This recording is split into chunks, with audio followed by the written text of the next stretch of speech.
Hello दोस्तों, स्वागत है आप सभी का मेरे यूट्यूब चैनल पे। प्रोफेसर, एसोसिएट प्रोफेसर और असिस्टेंट प्रोफेसर की परमानेंट रिक्रूटमेंट आई हुई है। इन सभी पोस्ट के साथ साथ हेड ऑफ डिपार्टमेंट के लिए भी वैकेंसी आई हुई है। तो चलिए वीडियो को स्टार्ट करते हैं और देखते हैं कि कौन कौन से डिपार्टमेंट से प्रोफेसर, एसोसिएट प्रोफेसर और असिस्टेंट प्रोफेसर की रिक्रूटमेंट आई हुई है। Term and condition, age limitation, salary, इन सभी को हम लोग इस वीडियो में डिस्कस करते हैं। तो ये आपका रिक्रूटमेंट नोटिस है। ये वैकेंसी आपका आया हुआ है मौलाना आज़ाद नेशनल उर्दू यूनिवर्सिटी से।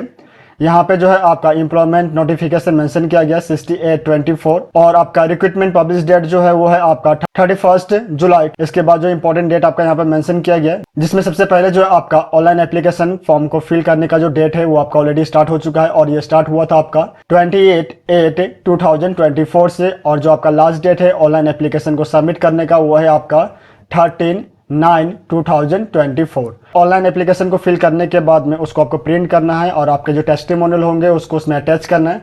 अटैच करने के बाद जो है आपको अपना हार्ड कॉपी जो है उसको पोस्ट करना है बाई पोस्ट। जो आपका एप्लीकेशन को रिसिप्ट करने का जो लास्ट डेट है वो है आपका 19/9/2024।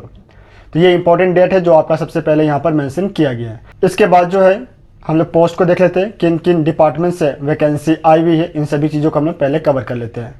तो यहाँ सबसे पहले जो है आपका school of education and training Hyderabad and college of teacher education, यहाँ से जो है आपका प्रोफेसर के लिए वैकेंसी आया हुआ है एजुकेशन सब्जेक्ट में। 3 पोस्ट की वैकेंसी है, जिसमें आपका 1 पोस्ट जो है आपका SC कैटेगरी के लिए है और 2 पोस्ट आपका ST कैटेगरी के लिए यहाँ पर आया हुआ है।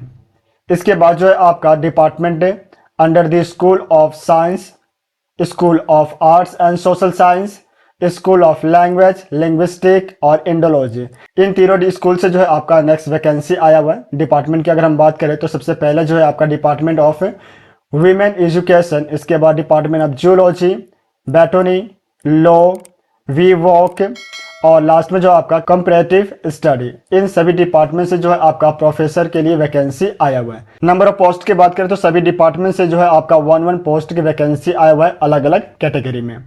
इसके बाद जो है आपका physics, zoology, B voc, linguistic, public administration, इन सभी डिपार्टमेंट से जो है आपका एसोसिएट प्रोफेसर के लिए रिक्रूटमेंट नोटिस आया हुआ है। इसके बाद जो है आपका लॉ, इंफॉर्मेशन टेक्नोलॉजी, इन दोनों डिपार्टमेंट से जो है आपका असिस्टेंट प्रोफेसर के लिए रिक्रूटमेंट नोटिस आया हुआ है। लॉ में जो है आपका 2 पोस्ट की वैकेंसी आया हुआ है और दोनों के दोनों ही पोस्ट जो है आपका SC कैटेगरी के लिए यहाँ पर रिजर्व है। वहीं आपका 1 पोस्ट की वैकेंसी आया हुआ है अनरिजर्व कैटेगरी में इंफॉर्मेशन टेक्नोलॉजी डिपार्टमेंट से। इसके बाद जो है आपका डायरेक्टर ऑफ डिस्टेंस एजुकेशन, इसमें सबसे पहले जो है आपका डिस्टेंस एजुकेशन के लिए प्रोफेसर कम डायरेक्टर की पोस्ट पे एक वैकेंसी आई हुई है जो कि आपका अनरिजर्व कैटेगरी में है और ये जो है आपका टेन्योर और डिप्यूटेशन बेसिस यहाँ पर मेंशन किया गया है। इसके बाद जो आपका सेम सब्जेक्ट में प्रोफेसर के लिए जो है आपका वैकेंसी आया हुआ है 1 पोस्ट की वैकेंसी है OBC NCL कैटेगरी के लिए। नेक्स्ट जो है आपका हिस्ट्री और एजुकेशन, दोनों ही सब्जेक्ट में 1 पोस्ट की वैकेंसी आया हुआ है। इसके बाद जो है आपका अलग अलग सेंटर्स में जो है यहाँ पर प्रोफेसर, एसोसिएट प्रोफेसर और असिस्टेंट प्रोफेसर को रिक्रूट किया जा रहा है टेन्योर बेसिस पे और जो टेन्योर रहेगा वो रहेगा आपका 31 मार्च 2025 तक। वो रिक्वायरमेंट ऑफ परफॉर्मेंस के ऊपर में जो है डिपेंड करता है।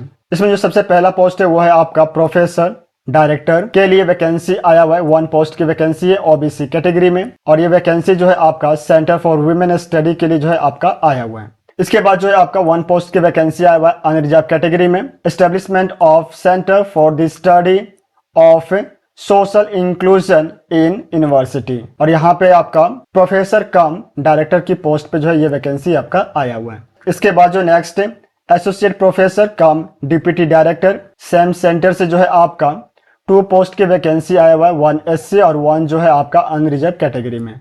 उसके बाद असिस्टेंट प्रोफेसर कम असिस्टेंट डायरेक्टर, सेम सेंटर के लिए आपका यहाँ पर 1 पोस्ट की वैकेंसी आया हुआ है SC कैटेगरी में। इसके बाद जो आपका पॉलिटेक्निक में जो है आपका वैकेंसी आया हुआ है हेड ऑफ द डिपार्टमेंट के लिए।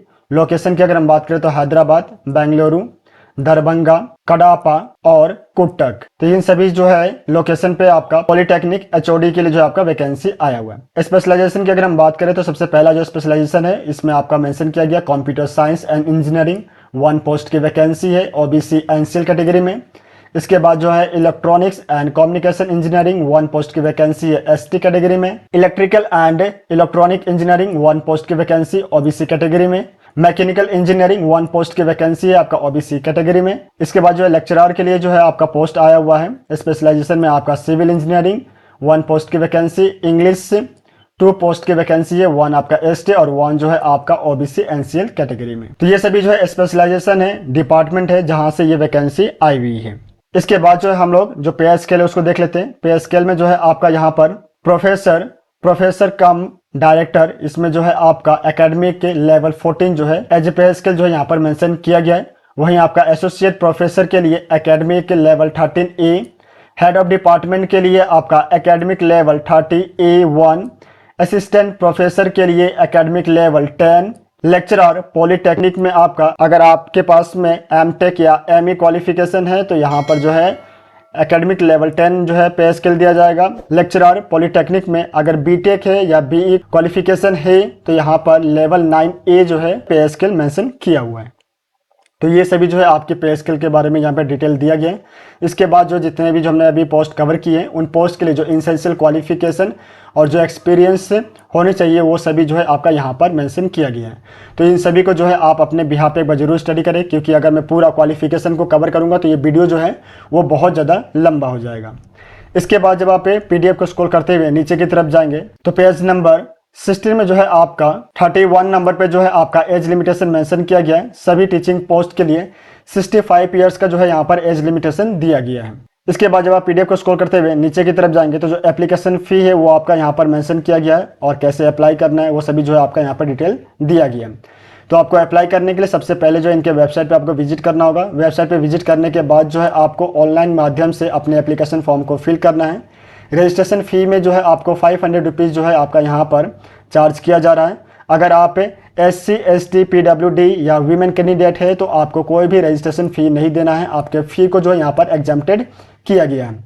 ऑनलाइन एप्लीकेशन को फिल करने के बाद जो है आपको अपने फॉर्म को डाउनलोड करना है। उसको प्रिंट आउट करके आपके जो टेस्टिमोनियल जो सर्टिफिकेट है उन सभी को जो है आपको सेल्फ अटैच करना है और सेल्फ अटैच करके जो है आपको यहाँ पे जो एड्रेस दिया गया है इस एड्रेस पे जो है आपको सेंड करना है।